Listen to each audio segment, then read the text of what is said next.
प्रणाम दोस्तों। स्वागत है आपका मेरे इस YouTube चैनल साहित्य सागर में।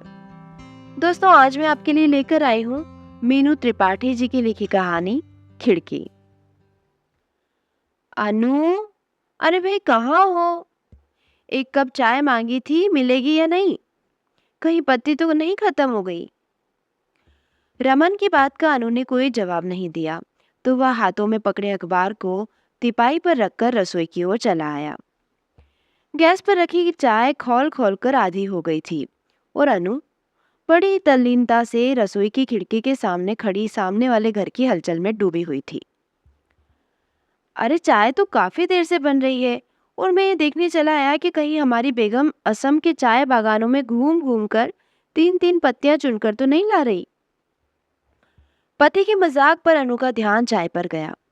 हे भगवान, चाय कितनी देर से घोल रही है और ध्यान ही नहीं गया, और इधर आप खड़े खड़े मजाक कर रहे हैं। ये नहीं कि गैस बंद कर दें, अब पीना आधी कप चाय। अनु की हड़बड़ी पर रमन कोई चुटकी लेता उससे पहले ही उसने ताकीद कर दी, और हाँ, शाम से पहले चाय के लिए बोलना भी मत। अगर फिर भी पीने का मन करे तो खुद बनाना और मुझे भी पिलाना। चाय को कपों में डालती हुई अनु बोली तो रमन जोर से हंसा, फिर उसके बिल्कुल पास आकर बोला, अपने पति के मन के भाव तुम पत्नियां कैसे जान लेती हो? और हाँ, एक बात बताओ, इस खिड़की से क्या देखती रहती हो आजकल, जो गैस पर रखी चीज भूल जाती हो? कभी सब्जी जलाती हो तो कभी चाय का पानी उड़ा देती हो। ओहो, आज कप भर चाय नहीं मिली तो लगे ताना मारकर जासूसी करने।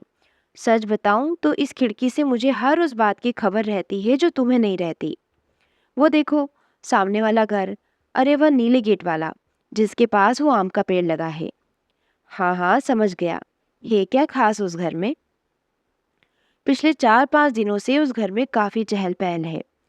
मुझे लग रहा है उस घर में कोई आने वाला है। कल 2-3 लोग नजर भी आए थे। थोड़ी गहमा गहमी दिखी, फिर सन्नाटा छा गया। आज वहां कोई है या नहीं, बस इसी की टूह ले रही थी। इसे कहते हैं बेगानी शादी में अब्दुल्ला दीवाना।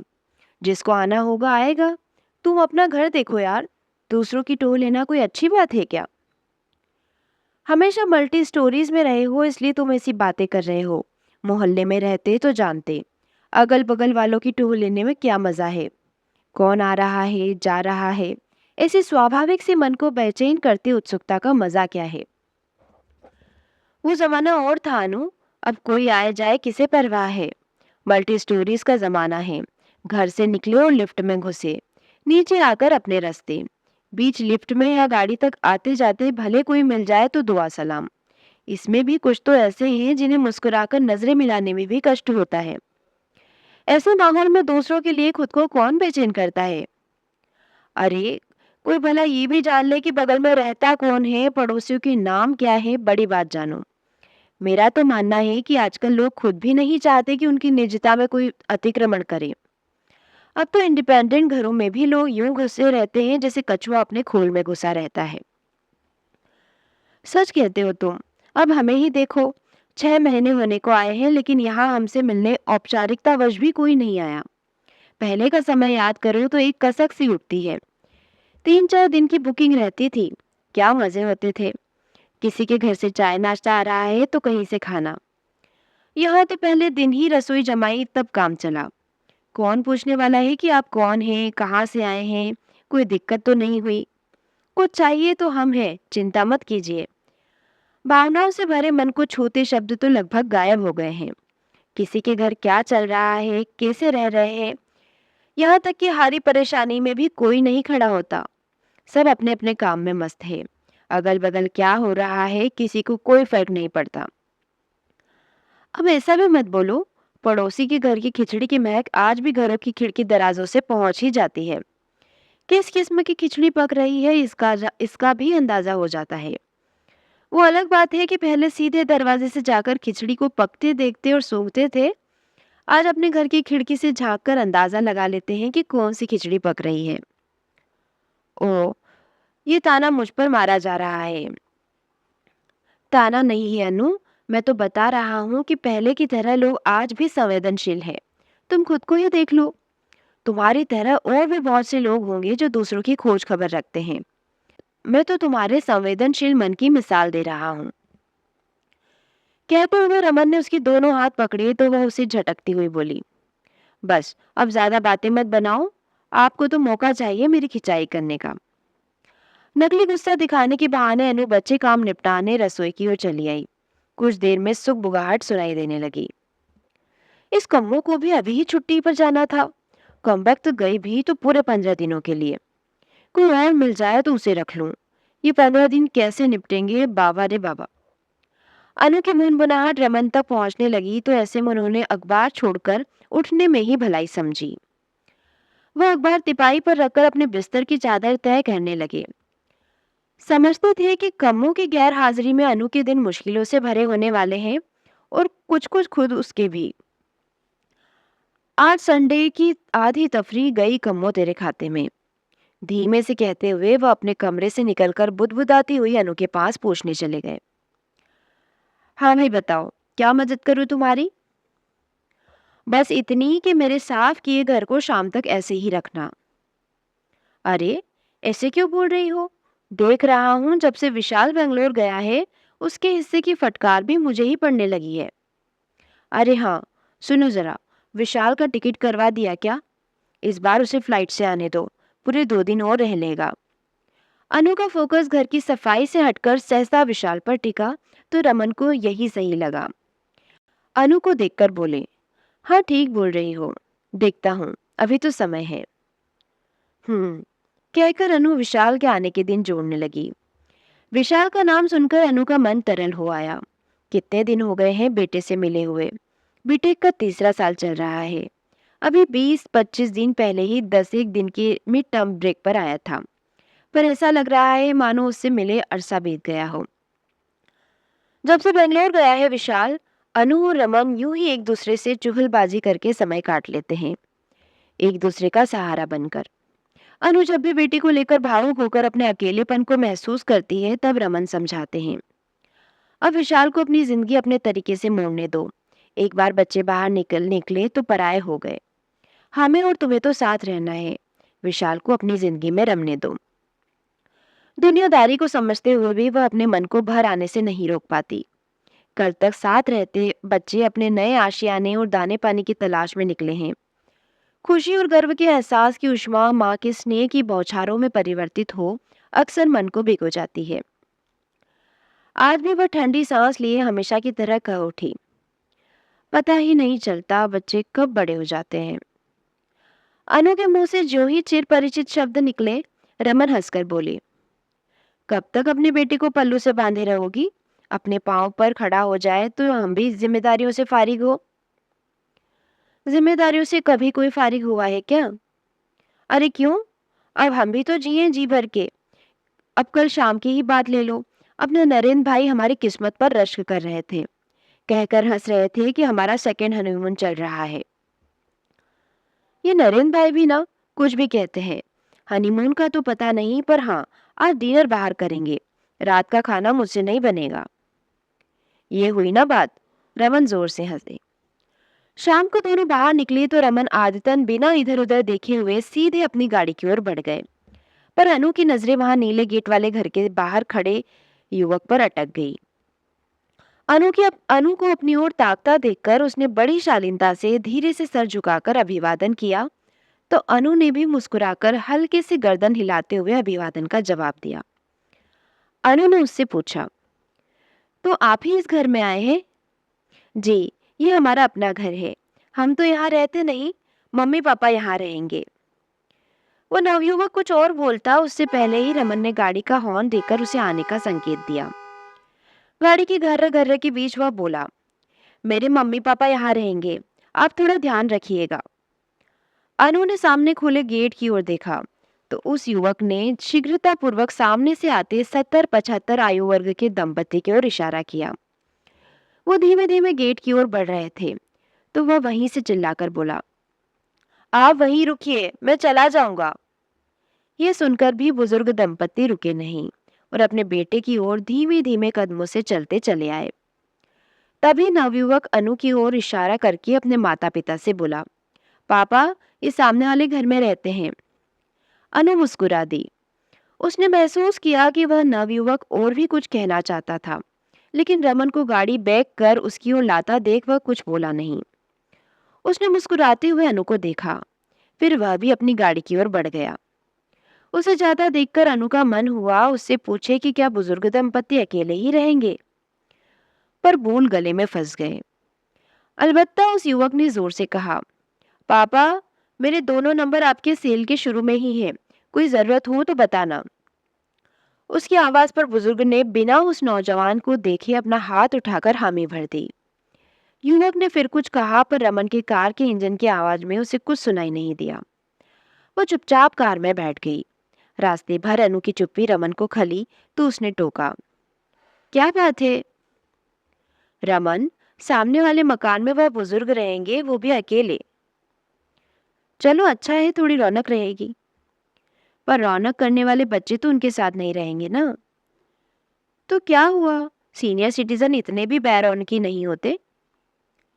हमने अपने विशाल को अच्छे संस्कार दिए हैं ना। अनु के इस अटपटे सवाल पर रमन चौंक कर बोले, ये अचानक क्या सूझा तुम्हें? रमन, देखो ना, उनका बेटा किस तरह उनको भगवान भरोसे छोड़कर अपनी दुनिया में रमने चला गया। डर लगता है, दिनों दिन बड़े बूढ़ों के प्रति संवेदनाएं और आदर भाव कम हो रहा है। आज के बच्चों की व्यावहारिकता से डर लगने लगा है। हमारे विशाल में हमारे प्रति सच्चा प्रेम और आदर भाव बना तो रहेगा ना। अब ये सच्चे प्रेम और आदर भाव की क्या परिभाषा है? अनु की बात पर रमन ने प्रतिक्रिया दी तो वह खुद से ही बोली, हे भगवान, उसकी बुद्धि कभी पलटे ना। हमारे लिए उसकी सोच जो आज है वही सदा रहे, यही ईश्वर से प्रार्थना करती हूँ। अनु की बातें सुनकर रमन समझ गए थे कि बुजुर्ग दंपति का अकेले रहना उसे असुरक्षा से भर रहा है। बुजुर्ग दंपति का बेटा अनु की नजर से गिर चुका था, और ये सही भी था। माता पिता अकेले रहने को मजबूर हो तो जमाना उनके बच्चों को ऐसी ही ओछी नजर से देखेगा। बेशक देखने वाले के खुद के पैरों में कीचड़ लगा हो तो क्या, नजर तो सामने वाले पर पड़े छींटों पर ही पड़ेगी। डीलर से आते आते देर हो गई थी। कार से उतरते समय एक बार नजर फिर उसी घर की ओर जा टिकी। घर की लगभग सभी लाइटें ऑन थी। सामने वाले घर पर वृद्ध व्यक्ति को बरामदे की इजी चेयर पर बैठे देखा। पास खड़ी उनकी पत्नी बतियाते हुए हाथों में पकड़े कप में कुछ मिला रही थी। अनु और रमन अपने घर की ओर चलते चले गए। सुबह अनु चाय बनाने के लिए रसोई में गई तो आदतन नजर सामने वाले घर की ओर उठ गई। बुजुर्ग दंपति गेट की कुंडी अटकाते हुए एक दूसरे का हाथ पकड़े सिर पर जा रहे थे। शहर पर जाने का अंदाज अनु ने उसके पहने जूतों को देखकर लगाया। वो दोनों आते जाते लोगों से पल भर रुककर दुआ सलाम करते, फिर मुस्कुराकर आगे बढ़ जाते। उनको धीरे धीरे आगे बढ़ते देखकर अनु को बहुत अच्छा लगा। रमन ने खिड़की से झांकती हुई अनु को देख लिया तो बोले, कुछ सीखो इनसे तुम। कल तुम इन पर तरस खा रही थी, आज देखो इस उम्र में भी शेर पर जा रहे हैं। क्या चलो, आज मैं भी जाता हूँ शेर पर, और हाँ, तुम भी चलो। हमेशा की तरह आनाकानी करने वाली अनु ने बुजुर्ग दंपति से मिली प्रेरणा के तहत रमन के प्रस्ताव को स्वीकारने में जरा भी देर नहीं की। जोश से भरी हुई तुरंत जूतों के फीते बांधकर वो बाहर आ गई। चाय पीने के बाद दोनों सैर को निकले तो कुछ दूर जाने के बाद सामने के फुटपाथ पर चलते बुजुर्ग दंपति घर की ओर वापस आते दिखे।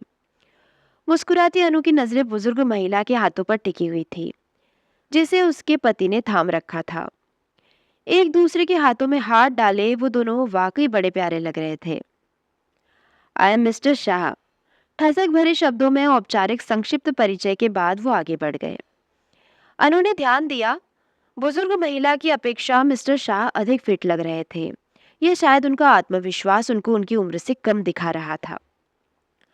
अनु और रमन सैर से वापस आए तो थोड़े से खुले गेट से शाह दंपति अपने लॉन में बैठे चाय पीते नजर आए। दोपहर को खाना खाने के बाद रसोई समेटती अनु की नजरें आदतन खिड़की से होती हुई शाह दंपति के घर पर पड़ी तो उसने इशारे से रमन को भी बुलाया। वहां जो देखा उसे देखकर रमन भी बिना हंसे नहीं रह पाए। बुजुर्ग महिला धूप में सूखने के लिए कपड़े उलट पुलट कर ठीक कर रही थी, जो शायद अभी कुछ गीले थे।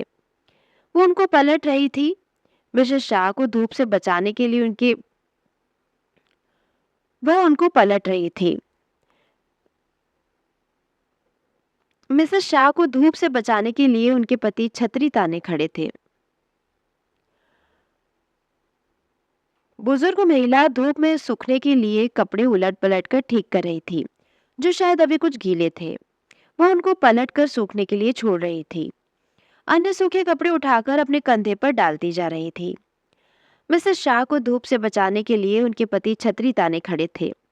मिसेस शाह बार बार सामने झुकाई छतरी को पीछे करती, तो मिस्टर शाह फिर से छतरी अपनी पत्नी के ऊपर कर देते। ओह रमन, कितने क्यूट लग रहे हैं, जरा देखो तो, इस उम्र में भी रोमांस चल रहा है। तो क्या कह रहा था मैं? अरे अकेले रहने के बड़े फायदे हैं। शाह अंकल बहुत समझदार हैं। वो जानते हैं कि परिवार के साथ रहकर इन पलों को जीना मुश्किल है। दोनों अलग अलग कमरों में बैठे रहते या फिर एक कमरे में बैठकर आज की युवा पीढ़ी की रफ्तार को देख सुनकर कुढ़ रहे होते। जाने कितनी बातों में काश शब्द लगाकर ठंडी आहें भर रहे होते। पर देखो, अब देखो, अपने हिसाब से अपनी रफ्तार का पूरा मजा ले रहे हैं, जी रहे हैं भरपूर। रमन की बात सुनकर अनु के होठों पर फीकी हंसी खेल गई।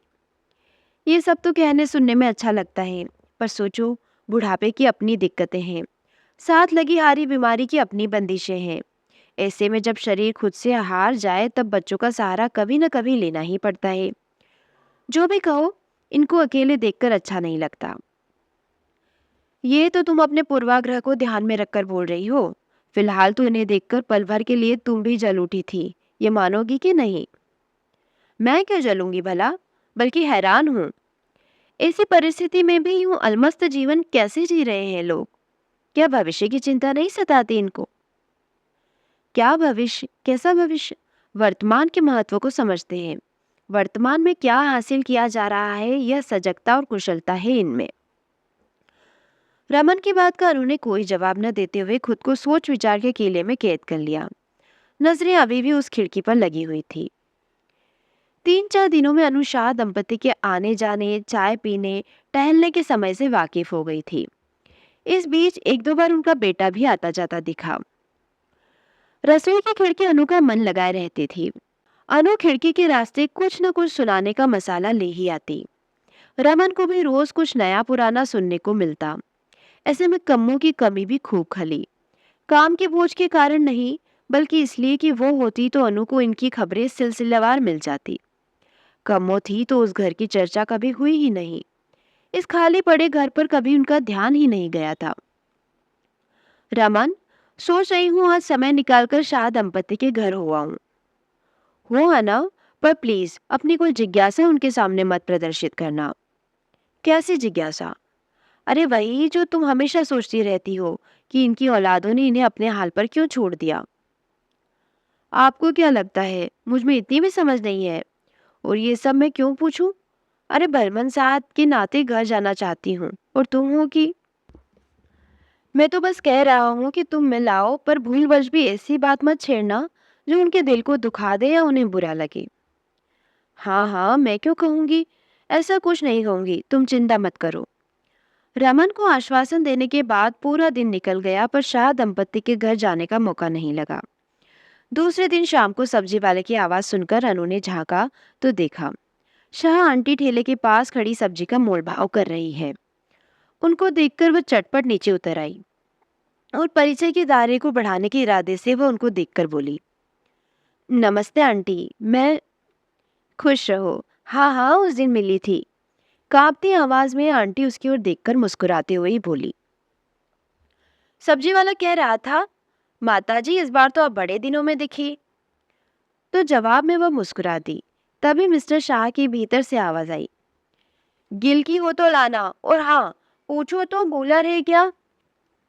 अरे बस करो, अब गूलर कहाँ लाते होंगे ये लोग। वह कुछ बड़बड़ाई, तभी अनु को अपनी ओर ताकता देखकर कहने लगी, ये भी ना सीधी सादी सब्जी थोड़े ही खाएंगे। सब्जी वाला बोला, माताजी अगले हफ्ते आऊंगा तो लेता आऊंगा। हमारे गांव के पास पेड़ लगा है गूलर का। उसके बाद पर बिना किसी प्रतिक्रिया के मिसेस शाह अपने थैले की ओर हाथ बिना प्रतिक्रिया के मिसेस शाह ने अपने थैले की ओर हाथ बढ़ाया तो अनु ने टोक दिया, आंटी जी लाइए थैला, मैं अंदर रख देती हूँ। नहीं नहीं, हल्का सा तो है, मैं ले जाऊंगी। उनके बोलने के बावजूद अनु ने थैला उठाया और उसके साथ साथ भीतर चली आई। बैठक पर सरसरी नजर मारकर वह हैरान हुई कि सामान बिल्कुल कम था। चाय पियोगी? उन्होंने पूछा तो इधर उधर देखती हुई वो बोली, एक शर्त पर, चाय मैं बनाऊंगी। वो आंटी के पीछे पीछे रसोई में चली आई। वहां भी गिनती के 4-6 प्लेटें, कमोवेश उसी अनुपात में कप, प्लेटें और चम्मच, कड़छी। अनु गौर से रसोई को चारों ओर से देख रही थी। तभी मिसेस शाह ने टोका, क्या देख रही हो? सामान बहुत कम है यही। अनु अटपटा गई तो उसकी पीठ पर हाथ फेरते हुए बोली, मेरे हस्बैंड कहते हैं जितना कम सामान उतना सफर आसान। पर आजकल के बच्चे गृहस्थी और सजावट के नाम पर क्या क्या इकट्ठा कर लेते हैं, पूछो मत। कहते हुए चाय का पानी पतीले में डालकर गैस पर चढ़ा दिया। क्या नाम है तुम्हारा? जी अनु। नाम सुनते ही शाह आंटी की आंखों की चमक अनायास ही बढ़ गई। मेरी एक बहू कनाडा में रहती है, उसका नाम भी अनु है। तभी मिस्टर शाह की आवाज आई, चाय तो नहीं बन रही है? बन रही है, आपके लिए भी बना रहे हैं। इनको तो बस चाय पीने के लिए बहाना चाहिए। बस चले तो दिन भर चाय की चुस्कियां लगाते रहें। मेरी तो सुनते नहीं। पर वहां मेरी छोटी बहू, नलिनी नाम है उसका। मिसेस शाह 2 पल को रुकी, फिर बोली, मेरी बहू इनकी चाय पर पूरा कंट्रोल रखती है। 2 कप चाय के बाद फुल स्टॉप। पर यहाँ देखो, पूरा दिन बस चाय चाय चाय। बोलती हुई मिसेस शाह ने रसोई से झांक कर देखा। अनु को दीवार पर लगी तस्वीर में डूबा देखकर मुस्कुरा दी। एक तस्वीर में मिस्टर और मिसेस शाह खड़े थे। तस्वीर उनके युवा दिनों की थी। आंटी, आप बहुत सुंदर लग रही हो। अनु के कहते ही वह थोड़ा झेपी, फिर बोली, इधर आओ, देखो मेरे दोनों बेटों ने भी बिल्कुल ऐसी ही तस्वीर खिंचवाई है। कहती हुई मिसेस शाह गेज धीमा करके उसके पास चली आई। लॉबी के एक तरफ उनके बेटे बहुओं की तस्वीरें थीं। वाकई, जैसे मिस्टर शाह कुर्सी का हत्था पकड़े पीछे खड़े थे और मिसेस शाह कुर्सी पर बैठी थी, कमोबेश वैसी ही रंगीन फोटो उनके बेटे बहुओं की भी थी। एक तस्वीर में घर के सभी लोग थे। मिस्टर और मिसेस शाह कुर्सी पर बैठे थे और पीछे खड़े थे उनके बेटे बहू, पोते पोती। मिसेस शाह बताने लगी, ये देखो, मेरा बड़ा बेटा और बहू, और तुम्हारे अंकल के बगल में हमारे बड़े बेटे का बेटा अंशुल है। ये कनाडा में रहते हैं। स्नेह और गर्व मिश्रित शब्द मुंह से निकले तो अनु उनको निहारती रही, मानो मिसेस शाह की दुनिया उस तस्वीर में समाई हो और वह अपनी पूरी दुनिया प्रत्यक्ष देख रही हो। ये देखो, मेरा छोटा बेटा और बहू है, गोद में नन्ही परी है। हाँ, यही नाम है इनकी बेटी का, जिसे मैंने रखा है। अब तो 10 साल की हो गई है। बड़ी प्यारी बिटिया है इनकी, रौनक लगा के रखती है, खूब रौब जमाती है सब पर। इनसे भी मिल चुकी हूँ, छोटे बेटे को पहचान कर अनु बोली। अच्छा अच्छा, हाँ उस दिन यही तो हमें छोड़ने आया था। वैसे विहान हर तीसरे चौथे दिन चक्कर लगा जाता है। कहकर आंटी कुछ और सदस्यों से परिचय कराने लगी। ध्यान से देखो, मेरी बड़ी बहू प्रेग्नेंट थी। उस समय उसका 7वां महीना चल रहा था।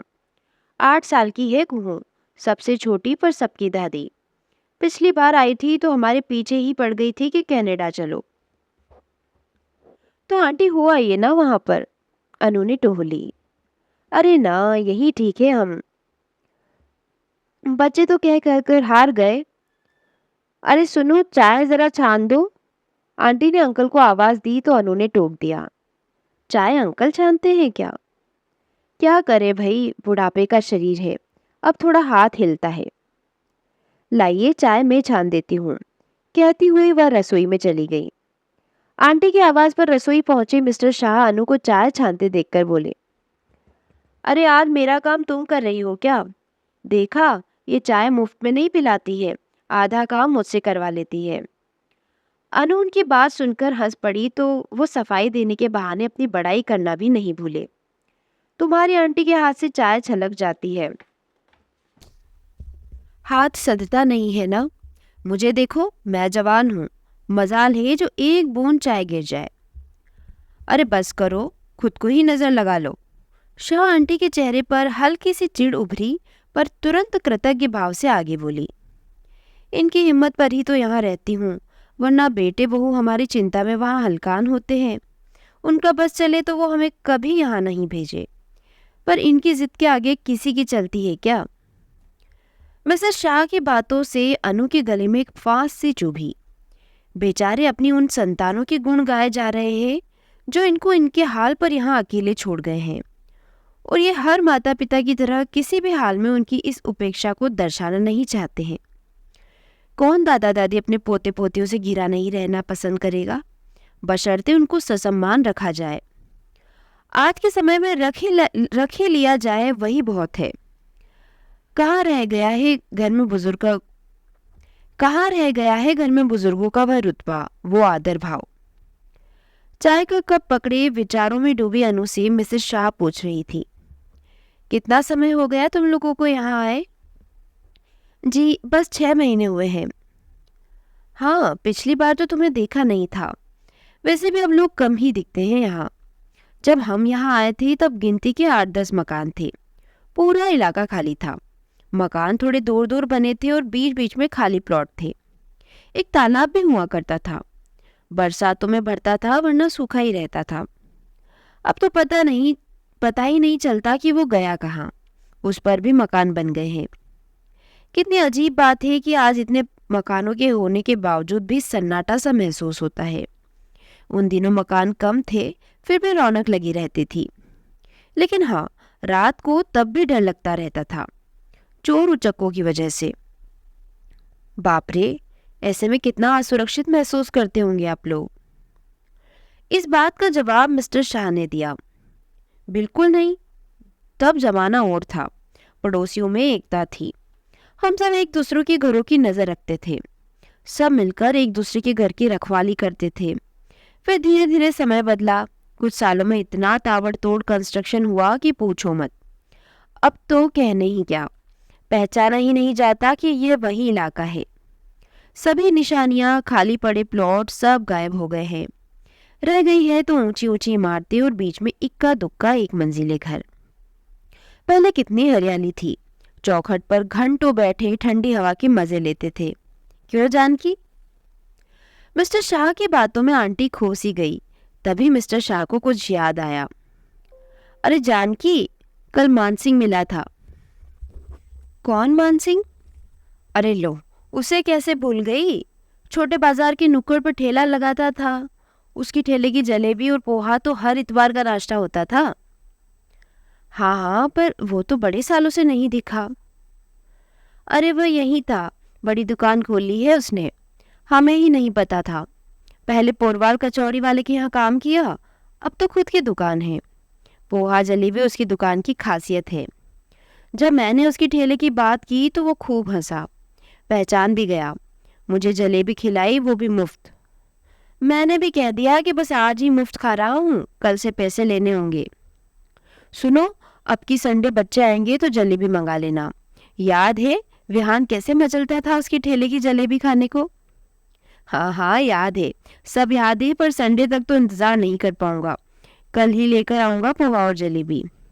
वाह, टेरेस पर बैठकर पोहे जलेबी का नाश्ता सोचकर ही मजा आ गया।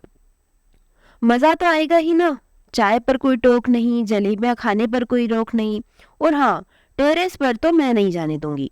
कहीं गिरविर पड़े तो लेने के देने पड़ेंगे, और आपको भी नहीं चढ़ने दूंगी। विहान को पता चला तो नाराज होगा। कह गया था ना अपना ध्यान रखने के लिए। तुम्हारे बेटे ने कहा था तो ध्यान तो रखना ही पड़ेगा, अपना भी और तुम्हारा भी। मिस्टर शाह और मिसेस शाह अपनी दुनिया में मस्त एक दूसरे से चुहलबाजी कर रहे थे। जाने क्यों उनका व्यवहार एक छलावा सा लगा जो खिड़की से देखा। अनु से अब और सुना नहीं गया। ये बूढ़े माता पिता जाने दर्द छिपा रहे थे या वाकई अभी भी भ्रम में डूबे हैं। ढोंगी बच्चों के दिखावे भरे प्रेम को अब भी सच माने बैठे थे। मन खट्टा हो गया था। माँ बाप को अपना ध्यान अपने आप रखने को कह मानो जिम्मेदारी से मुक्त हो जाते हैं ये स्वार्थी बच्चे। अनु विचलित हो गई थी। आंटी, मैं चलूं? रमन आ गए होंगे। हाँ हाँ बिटिया, जाओ। बड़ा अच्छा लगा तुमसे मिलकर। आती रहना। जी आंटी। और हाँ, किसी चीज की जरूरत हो तो संकोच मत करिएगा। एक बात और, मैं भी अच्छी चाय बनाती हूँ। आज तो आपने बनाने नहीं दी, लेकिन किसी दिन घर आइए, मैं अदरक वाली चाय बनाकर पिलाऊंगी। भाई चाय के नाम पर तो आना पड़ेगा। आंटी की जगह शाह अंकल बोले तो अनु मुस्कुरा दी। जी अंकल, किसी चीज की जरूरत हो तो बताइएगा। जरूर भाई, खुश रहो तुम लोग ऐसे ही। दोनों हाथों को उठाते हुए मिस्टर शाह बोले तो अनु का मन भर सा गया। घर आई तो रमन से शाह दंपत्ति की खूब बातें की। बेटों को तो मन भर के कोसा कि कैसे माता पिता को उनके हाल पर छोड़कर मस्त हैं। दूसरे दिन शाह दंपत्ति को टेरेस पर बैठे देख अनु चौंक गई। हे भगवान, ये दोनों तो सच में टेरेस पर पहुंच गए। अनु ने रमन को बुलाया। कल उनके द्वारा बनाई योजना के बारे में बताते हुए सामने का नजारा दिखाया। आंटी सामने एक चौकी नुमा आसन पर बैठी हुई थी और अंकल टेरेस की दीवार की बाट पर बैठे किसी बात पर ठहाके लगा रहे थे। दोनों पास पड़ी थाली से निकाल निकाल कर कुछ खाते भी जा रहे थे। रमन, इस संडे हम भी जलेबी पोहा मंगवाएंगे। पता ही नहीं था कि यहाँ स्वादिष्ट जलेबी और पोहा भी मिलते हैं। ये स्वादिष्ट है, तुम्हें कैसे पता? तुमने तो चखा ही नहीं है। अरे उधर देखो ना, जलेबी खा रहे हैं, कितने चाव से खा रहे हैं। यूं तो किसी चीज की तारीफ नहीं की होगी। मेरे हिसाब से स्वाद जलेबी में नहीं, उस जगह की रोमांच में है। अक्सर चीजें माहौल में ढलकर स्वादिष्ट और बेस्वाद के खाके में उतरती है। माहौल मन को छूने वाला हो तो सूखी रोटी भी 56 भोग पर भारी है, वरना ढेर सारे व्यंजन भी मन को तृप्त करने में समर्थ नहीं। फिलहाल तो दोनों बेहद खुशी और संतुष्ट नजर आ रहे हैं, तो जाहिर है कि जलेबी में स्वाद आ रहा होगा। उस दिन याद करो, मैं भी तो लाया था गर्मा गर्म जलेबी, पर तुम किसी बात पर मुझसे लड़ पड़ी। नतीजा तुमने कह दिया कि कहाँ से उठा लाई ये बेस्वाद जलेबियां। ओफो, कहाँ की तार कहाँ जोड़ती हो। उधर देखो, अंकल क्या मजे से कैमरे से आंटी की फोटो उतार रहे हैं। हाँ भाई, आंटी है ही लाजवाब। रमन ने अनु को छेड़ा तो वो धीरे से बोली, सच मुझे तो कॉम्प्लेक्स हो रहा है। क्यों मैं यहाँ खुद को बूढ़ी समझ बैठी थी। तो फायदा हुआ ना कमोगे ना आने का, तभी तो तुम रसोई के रास्ते इस खिड़की तक पहुंची। इनके रोमांस को देखकर खुद के जवा होने का एहसास हुआ, ये अच्छी बात रही। फिर इस खिड़की से तुम्हारा समय अच्छा व्यतीत हुआ। और तो और काम करते समय ना तुम झुंझलाई ना बड़बड़ाई। इनके बच्चों को कोसने और बातें सुनाने के चक्कर में मैं तुम्हारे गुस्से का भाजन बनने से भी बचा। ओहो, तुम्हें तो बड़ा फायदा मिला, पर अब ये सोचो कि ये उतरेंगे कैसे। अरे जैसे चढ़े हैं वैसे उतर भी जाएंगे। पर रमन, कुछ नहीं होगा, तुम चिंता मत करो। रमन तो कहकर आराम से चले गए, पर अनु का मन वहीं लगा रहा। अनु आते जाते खिड़की से नजर मार लेती। अब मिस्टर शाह खड़े हो गए थे। आंटी भी उठने का उपक्रम कर रही थी। मिस्टर शाह सहारे के लिए अपना हाथ उनके आगे बढ़ाए हुए थे, लेकिन आंटी मना करते हुए कोई निर्देश दे रही थी। अनु का दिल पल भर के लिए धड़का। हे भगवान, ये लोग उतर पाएंगे ना? वो चिंतित खड़ी थी। कुछ देर बाद तसल्ली कर ली कि ठीक ही होंगे। उनकी तसल्ली की पुष्टि भी हो गई जब उसने मिसेस शाह को दोपहर बाद लॉन में सूखने के लिए फैले कपड़े उतारकर तय करते देखा। चलो, अपने में मस्त हैं दोनों। अनु की खिड़की ने उसे शाह दंपत्ति से निरंतर जोड़े रखा। किसी दिन मैं उन्हें देर तक नहीं देखती तो आशंका से बेचैन हो जाती। आज फिर इतवार था। यह एक हफ्ता खिड़की की बदौलत कैसे बीता पता ही नहीं चला। आज इतवार की सुबह चाय को लेकर रमन और अनु में मीठी नोकझोंक जारी थी। यार, संडे की सुबह तो आधा कप चाय मत बनाया करो। ठीक से देखो रमन, आधा कप नहीं है, बस थोड़ा सा ही खाली है। फिर भी अखबार के साथ पूरा भरा कप हो तो और ही मजा है। एक संडे को ही तो फुर्सत से अखबार और चाय का मजा मिलता है, वो भी जोड़ तोड़ करके तुम किरकिरा कर देती हो। नहीं करूंगी, बस तुम वादा करो कि दिन भर में तुम 3 कप से ज्यादा चाय नहीं पियोगे। अच्छा, संडे को 4 कप। आखिरकार रमन ने चाय की प्यालियों की चुस्कियों पर अपना गणित बैठाते हुए 1 कप चाय और बढ़ाने के लिए अनु को मना लिया। चाय का पतीला चढ़ाती अनु की नजर खिड़की की ओर गई तो वहां चहल पहल दिखी। आज शाह दंपत्ति के घर के बाहर 2 कारें खड़ी थी। किसी अनहोनी की आशंका से ग्रसित सब ठीक हो विचारते हुए वह खिड़की के पास आई तो देखा दोनों कारों से कुछ लोग गिफ्ट और बुके हाथों में थामे उतरे। 2-3 बच्चे भी थे। शायद शाह दंपति के बेटे बहुएं और पोते पोतियां आए हैं। उनके उल्लासित चेहरों को देखकर आशंका निर्मूल सिद्ध हुई। उसने भी राहत की सांस ली। सभी अंदर जा रहे थे। पीछे डिक्की से बड़े बड़े डिब्बे और कैसरोल भी निकाले गए। अनु ने झट आवाज लगाई, रमन, क्या है? अरे इधर आओ, देखो तो सामने कोई फंक्शन है क्या? मुझे लगता है अंकल के बेटे बहुएं आए हैं। आए होंगे यार, दूसरों के घरों में झांकने के चक्कर में तुम अपना घर मत भूल जाना। इतनी ताक झांक ठीक नहीं है। अरे अब खिड़की है तो क्या बाहर देखेंगे भी नहीं? हाँ हाँ देखो, पर खिड़की से सड़क देखो, दूर दुकान देखो, आते जाते लोगों को भी देखो, लेकिन किसी के घर के व्यक्तिगत मामलों को देखने परखने की कोशिश करना गलत है। वो तो बुजुर्ग दंपत्ति है। कहीं नवविवाहित जोड़ा होता तो जानती हो तुम्हारी ये हरकत क्या कहलाती? क्या कहलाती बताओ? और वैसे भी नवविवाहित जोड़े से कम है क्या अंकल आंटी? जब देखो एक दूसरे का हाथ थामे रहते हैं। तुम्हें ईर्ष्या हो रही है? हाँ हो तो रही है। कुछ कुछ सीखो रमन। अनु की बात आधी काट रमन ने पूरी की तो वो हंस पड़ी। पूरे दिन शाह दंपति के घर से शोर शराबा आता रहा। साफ पता लग रहा था कि आज इनके लिए कोई खास दिन है। शायद उनका जन्मदिन या फिर शादी की सालगिरह। उसी के लिए सब एक साथ इकट्ठे हुए हैं। शाम तक आंटी अपनी बहू का हाथ थामे टेरेस में चहलकदमी करती तो अंकल अपने पोते पोतियों संग बतियाते दिखे। उनके बेटे इन पलों को कैमरे में कैद करने की जोड़ तोड़ में दिखे। कुल मिलाकर माहौल सुरमई बन गया था। इस बात से अनु लाख चाहे तो भी इनकार नहीं कर सकती थी। शाम के धुंधलकी में सारा सामान कारों में वापस रखा जाने लगा। सूरज डूबने के साथ साथ अनु का मन भी ये सोचकर डूबने लगा कि आज की रौनक के बाद पसरा सन्नाटा अंकल आंटी को कैसा लगेगा। पल भर के लिए अंकल आंटी को मिला अपनों का साथ उनके अकेलेपन को और बढ़ा देगा। ये हंगामा तो रिश्तों को निभाने की खानापूर्ति भर कहलाएगा। क्या पता आज इनकी संतानों द्वारा अपनी मजबूरियां गिनाई गई होगी, कुछ सफाई दी गई होगी, अपना ध्यान रखने की ताकीद की गई होगी और बस हो गई इनके फर्ज की खानापूर्ति। और अंकल आंटी हमेशा की तरह बच्चों के झांसे में आकर आज के दिन को उत्सव में परिवर्तित करने के लिए बच्चों के आभारी होंगे। आते रहना, आते रहेंगे, इन जैसे चंद शब्दों पर उनकी आशा टिकी रहेगी। उफ, क्या फायदा इसका? अनु का मन वितृष्णा से भारी हो उठा था। जाने क्या हुआ कि उसने खिड़की बंद कर दी। वापस आई तो रमन अनु से आज कहीं बाहर घूमकर आने को कह रहे थे। अनु भी मान गई। शाह दंपति की तरफ से वो अपना ध्यान हटाना चाहती थी। अनु और रमन घर से बाहर निकलने ही वाले थे कि कॉल बेल बज उठी। रमन ने दरवाजा खोला तो शाह दंपति अपने बेटे बहुओं के साथ खड़े थे। बड़ी बहू नमस्ते करते हुए बोल रही थी, मम्मी आपकी बहुत तारीफ कर रही थी तो सोचा चलते समय आपसे मिलते चले। उसकी बात पर अनु ने अपने चेहरे पर मुस्कान लाने की नाकाम कोशिश की।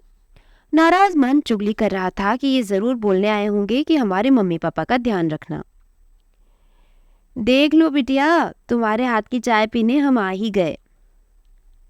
चाय पीने का कोई मौका तुम्हारे अंकल क्यों छोड़ने लगे? शाह आंटी सीढ़ियों पर सावधानी से कदम रखते अपनी बहू का हाथ थामे बोलती हुई भीतर आ गई। वहीं अंकल बैठक की एक सीढ़ी लांघते हुए रमन के बड़े हाथों को नकारते आई एम ऑल राइट कहते हुए भीतर आए। हाँ भाई अनु, अब फटाफट अदरक वाली चाय पिला दो। अनु नाम सुनकर आंटी का हाथ पकड़े वह युवती चौंक पड़ी तो अनु समझ गई कि यही उसकी नाम राशि है। अनु ने जल्दी से अंदर आकर चाय का पानी चढ़ाया। अदरक खल कूटने में डालकर कूटने को थी कि आवाज आई, वह चाय पीना तो बहाना था, असल मकसद तो तुम लोगों से मिलना था, खासकर अनु बिटिया से। जाने अब प्रभु कब मिलाएंगे। मतलब आप लोग कहीं जा रहे हैं क्या? अरे भाई, बेटे बहू इस उम्र में अकेले रहने देंगे भला? ये चमत्कार कैसे हुआ? सोचती अनु खुशी खुशी चाय बनाकर भीतर आई। आंटी, आप लोग कहीं जा रहे हैं?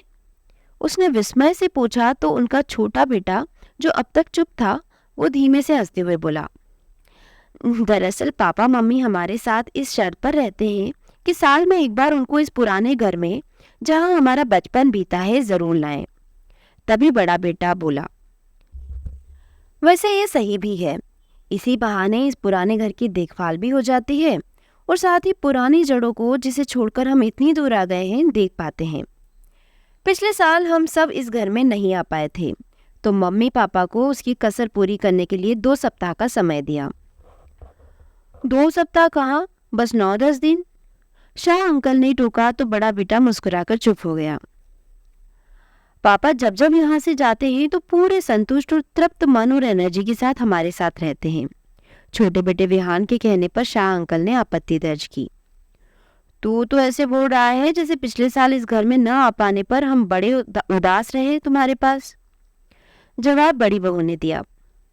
पापा उदास तो होंगे ही, आखिर जी भर जलेबी खाने को तो नहीं मिली। उनकी बातें सुनकर अवाक सी खड़ी अनु रमन के चेहरे को देखने लगी। बड़ी बहू अपनी देवरानी से कह रही थी, इस बार तो पापा ने हद ही कर दी। जलेबी खाने के लिए ऊपर टेरेस पर चले गए और तो और मम्मी को भी साथ लेके गए। अरे तुझे किसने बता दिया? आपके कैमरे ने सारी चुगली कर दी पापा जी। जवाब छोटी बहू ने दिया तो अंकल हो होकर हंसते हुए बोले, अरे देखना चाहता था कि चढ़ पाता हूं नहीं। हमने पिछली बार तो रोज वहीं चाय पी थी। पापा उस बात को तो 2 साल। बोलते हुए विहान रुक गया। आंटी बोल रही थी, बस पूछो मत, इनकी जिद पर किसी तरह चढ़ तो गई पर उतरना मुश्किल हो गया। बैठ बैठकर सारी सीढ़ियां उतरी। आत्मीय वातावरण में छोटी बहू अनु को बता रही थी, मम्मी पापा की ये जिद पूरी करने के लिए हमें टेंशन से गुजरना पड़ता है। खुद तो फ्लैशबैक में चले जाते हैं पर हमारी जान अटक जाती है। अरे तुम लोग क्या जानो, कभी कभी इन स्मृतियों से गुजरना कितना भाता है। अपने आंगन, देहरी, बरामदे की यादों को ताज़ा करने में क्या मजा है।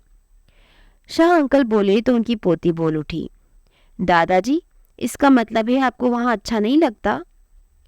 अपनी पोती के लाड़ भरे प्रश्न पर शाह अंकल भावुक हो गए। झट से उसके सर पर स्नेह से हाथ फेरते बोले, अरे हमें तो बहुत अच्छा लगता है वहां पर, लेकिन कभी कभी यहाँ की भी याद आ जाती है। तुम्हारे पापा यहीं पले बड़े हैं ना, इसलिए। अनु को अपनी ओर विस्मय से ताकते हुए देखकर शाह अंकल बोले, देखो बेटी, मैं बड़ा प्रैक्टिकल आदमी हूँ। जानता हूँ कि बीते हुए अतीत की स्मृतियाँ चीनी के समान मीठी होती है, पर साथ ही ये भी मानता हूँ कि ज्यादा मिठाई से डायबिटीज का भी खतरा होता है। इसलिए बस थोड़ी सी चख लेता हूँ कभी कभी, ताकि चीनी का स्वाद भी ना भूलूं और खुद को कोई जोखिम भी ना रहे। हल्के फुल्के सहज माहौल में 1 घंटे का समय कैसे बीता पता ही नहीं चला। मिस्टर शाह अपने परिवार के साथ चले गए थे। अनु और रमन एक दूसरे को यूं ठगे से देख रहे थे मानो शाम और सुबह का भ्रम टूटा हो, फैलती लाली से संध्याकाल का भ्रम हुआ हो, सूर्य डूबने की जगह यकायक उदित हो गया हो, या यूं कहीं सुबह आँख खुले पर आसमान में छाई लालिमा से संध्या का भ्रम हो जाए। गहराते अंधियारे के इंतजार में नव रश्मियां फूट पड़े, सूर्य उदित हो और भोर के एहसास से रोमांच हो जाए। वो नया दिन नई उम्मीदों से कैसी स्फूर्ति भर देगा, कुछ वैसी ही स्फूर्ति अनु और रमन को महसूस हो रही थी। मिस्टर शाह के बच्चों के प्रति पाली धारणाएं अपने आकार प्रकार को परिवर्तित करके खड़ी थी। मिस्टर शाह और उनके परिवार ने उनके मन मस्तिष्क में अपनी अमिट जगह बना ली थी। दूसरे दिन रमन के लिए चाय बनाती अनु की नजर बंद खिड़की पर पड़ी। उसने धीमे से उसे खोल दिया। ताजी हवा का झोंका उसे स्फूर्ति से भर गया। नजर मिस्टर शाह के घर की ओर उठी। आज वहां चहल पहल नहीं थी, सन्नाटा छाया था, पर अनु के मन में वो सन्नाटा घर नहीं कर पाया। बावजूद इसके अनु का मन कल तक लगाए कयासों को याद करके कुछ अनमनासा हो गया। खिड़की से जो देखा वो सही था, फिर भी उसकी दृश्यता सीमित थी, इसलिए रसोई और मन दोनों की खिड़की से झांकता उसका नजरिया गलत निकला। रिश्तों के बिठाए आंकड़े गलत निकले तो इसमें उसकी क्या गलती थी। समाज में हवा ही कुछ ऐसी चल रही थी, दिल दिमाग एक ही ओर दौड़ता है। शाह दंपति खुशकिस्मत माता पिता की श्रेणी में आते हैं, जिनके बच्चे उनकी खुशी को तवज्जो दे रहे हैं। उनकी खुशी पर अपने स्वार्थ का जामा चढ़ाकर अपने स्वार्थ की सिद्धि नहीं कर रहे हैं। आज मन के भीतर बंद कई खिड़कियां एकाएक खुल गई थी। इंतजार रहेगा शाह दंपति के अगली बार आने का। तब शायद वो सैर के लिए दूरी ना तय कर पाए। शायद मिस्टर शाह के हाथ भी काम जाए चाय छानते हुए।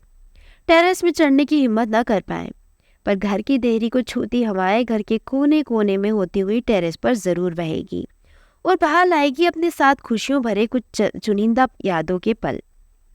उस वक्त उन यादों की खुशनुमा फुहारें उनके तन मन को भिगोकर रोमांचित तो अवश्य करेगी। आम का पेड़ अब भी हवा के झोंकों से हिल हिलकर कल के उल्लासों को याद कर खुश था। उसे उम्मीद थी कि इस घर के मालिक लौटकर जरूर आएंगे, लेकिन अकेले नहीं, अपने भरे पूरे परिवार के साथ। तब उत्सव और उल्लास का सतरंगी इंद्रधनुष अपनी छटा बिखेरेगा। अपनेपन के साथ सुरों के राग अपनेपन के साथ सुरों के राग चारों ओर बिखरेंगे, जिससे न केवल इस घर के लोग वरन दूर खिड़कियों से निहारती आंखों में भी परम सुख और खुद के इंसान होने के प्रति विश्वास उपजेगा। घर के सदस्यों में भी घर के कोने कोने को अपनत्व से तरबतर कर घर की मिट्टी से उठती सौंधी सुगंध को अपने दिलों में ले जाने की पुरजोर कोशिश रहेगी। दोस्तों, ये प्यारी सी कहानी यहीं समाप्त होती है। कहानी आपको कैसी लगी मुझे कमेंट बॉक्स में लिखकर ज़रूर बताइए। कहानी सुनने के लिए बहुत बहुत धन्यवाद। अगर मेरे द्वारा सुनाई गई कहानी आपको पसंद आ रही है तो प्लीज़ मेरे चैनल को सब्सक्राइब कीजिए और वीडियो को शेयर कीजिए। आपका बहुत बहुत धन्यवाद।